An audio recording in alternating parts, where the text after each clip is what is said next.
আজি এই আলোচনা চক্ৰৰ মাননীয় ডক্টৰ আনন্দ শইকীয়া দেৱজী সভাপতি আসন অলংকৃত কৰি সভাখনৰ সুস্থ বৃদ্ধি কৰিছে। সেই গুৰু সদৃশ চাওলে মই শ্ৰদ্ধা জ্ঞাপন কৰিছোঁ। মঞ্চত উপবিষ্ট পণ্ডিত প্ৰভৰ শিক্ষা সাহিত্য আৰু সংস্কৃতিৰ আজীৱন সাধক আমাৰ শিক্ষাগুৰুসকল বা প্ৰেক্ষাগৃহত বহি থকা মোৰ নমস্য শিক্ষাগুৰুসকল, মঞ্চত উপবিষ্ট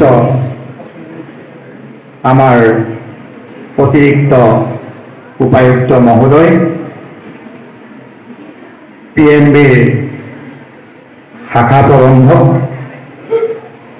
আৰু আজি আলোচনা চক্ৰত অংশগ্ৰহণ কৰা তথা ইয়াত উপস্থিত থকা দেশৰ ভৱিষ্যতৰ নাগৰিক আমাৰ সকলোৰে আশা ভৰসাৰ থলী ছাত্ৰ ছাত্ৰীসকল, জয় জয়তী আপোনালোকৰ শ্ৰী চৰণত মই প্ৰণিপাত জনাইছোঁ। আজি যিগৰাকী ব্যক্তিৰ সোঁৱৰণত এই আলোচনা চক্ৰ হৈ আয়োজন কৰা হৈছে সেইগৰাকী মোৰ চিৰ আৰাধ্য মোৰ পিতৃদেৱ স্বৰ্গীয় মানিক কলিতা। আজি আলোচনা চক্ৰৰ বিষয়বস্তুৰ ওপৰত স্পীচ দিবৰ বাবে বিশেষকৈ ইয়াত উপবিষ্ট এই বিজ্ঞ পণ্ডিত প্ৰবৰ্ধকসকলৰ উপস্থিতিত মোৰ মন ধৃষ্টতা নাই।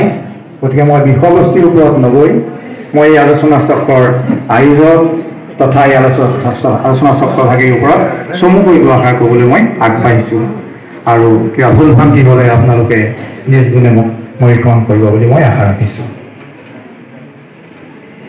আজি এই দিনটো আমাৰ অধ্যক্ষ মহোদয় ডক্টৰ অঞ্জন শইকীয়াদেৱে আদৰণি ভাষণত উল্লেখ কৰাৰ দৰে তেখেতৰ মোৰ পিতৃৰ আজি শ্ৰাদ্ধ পাতিছোঁ। ভৱিষ্যত প্ৰজন্মৰ মাজত মই আকৌ জন্ম হৈছোঁ। কথাষাৰ যথাৰ্থতে মোৰ হৃদয়ত এক প্ৰাণ সঞ্চাৰ কৰি তুলিছে। সঁচাকৈ মই আজি শ্ৰাদ্ধ হিচাপেই এই দিনটো পালন কৰিছোঁ। আপোনালোকৰ আগত মই ক'বলৈ পাই খুব আনন্দিত হৈছোঁ। সঁচাকৈ মই এতিয়ালৈকে এগিলাচ পানী আৰু দুকাপ ফিকা চাহৰ বাহিৰে একোৱেই গ্ৰহণ কৰা নাই। সঁচাকৈ মই শ্ৰাদ্ধ হিচাপেই লৈছোঁ। আৰু তেখেতৰ বিষয়ে মই ক'বলৈ গৈও এতিয়া এই মুহূৰ্তত মই থমকি লৈছোঁ। এষাৰ কথা আছে, when the heart is full, words are few। সেই অৱস্থা এতিয়া মোৰ হৈছে। মোৰ সন্তুষ্টিৰ স্ৰোতস্বিনী সীমাৰ পৰিধি ভাঙি সৰ্প শৰীৰত মোক শিহৰণৰ জোৱাৰ তুলিছে। এই মুহূৰ্তত মই হে পিতৃদেৱ, তুমি য'তেই আছা চিৰ শান্তিৰে বাস কৰা।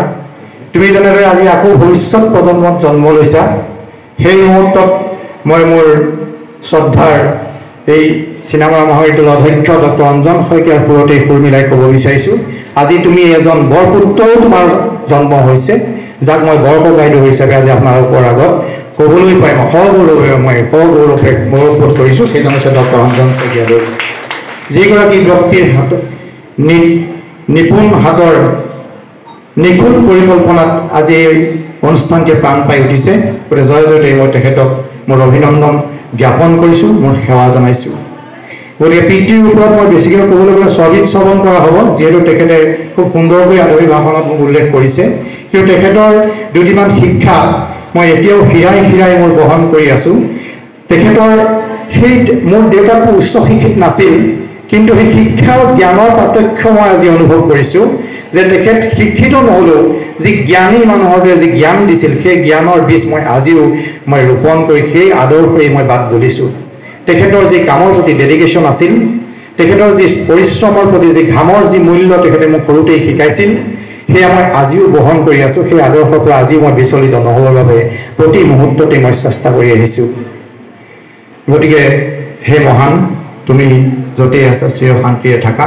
আজি মই ক'বলৈ বিচাৰিছোঁ এইটো কথাহে যে মই আজি মই ইতিমধ্যে উল্লেখ কৰাৰ দৰে যিদৰে আজি তুমি এজন বৰপুত্ৰ পাইছা, গতিকে এনেকুৱা পুত্ৰ যেতিয়ালৈকে সমাজত থাকিব তেতিয়ালৈকে অকল মোৰ পিতৃয়ে কিয় সহস্ৰজন পিতৃ বা প্ৰতিজন পিতৃৰ এনেদৰে পিণ্ড পাই থাকিব গতিকে সেইজন বৰেণ্য শ্ৰদ্ধাৰ সমাজ হিতৈষী ডক্টৰ অঞ্জন শইকীয়া দেৱৰ কৰ্মস্পৃহা চিৰদিন চিৰজাগ্ৰত হৈ ৰাখক ভগৱানে তেওঁক আশীষ প্ৰদান কৰক আৰু মই ভগৱানৰ শ্ৰীচৰণত এই প্ৰাৰ্থনা জনাই সময়ৰ প্ৰতি তাগিদা প্ৰতি লক্ষ্য ৰাখি অতি চমুকৈ দুআষাৰ কৈ পদশেষত এই আয়োজক কমিটিৰ সভাপতি শ্ৰী অপূৰ্বজ্যোতি গগৈকে প্ৰমুখ্য কৰি সমূহ বিষয়ববীয়া তথা এই অঞ্চলতে সমূহ শিক্ষক কৰ্মচাৰীৰ প্ৰতি মোৰ সেৱা জনাই আপোনাৰ খবৰ চিৰনমস্য ব্যক্তিৰ শ্ৰীচৰণত মই প্ৰণিপাত জনাই মোৰ স্তোভন প্ৰসাৰ সামৰণি মাৰিছোঁ।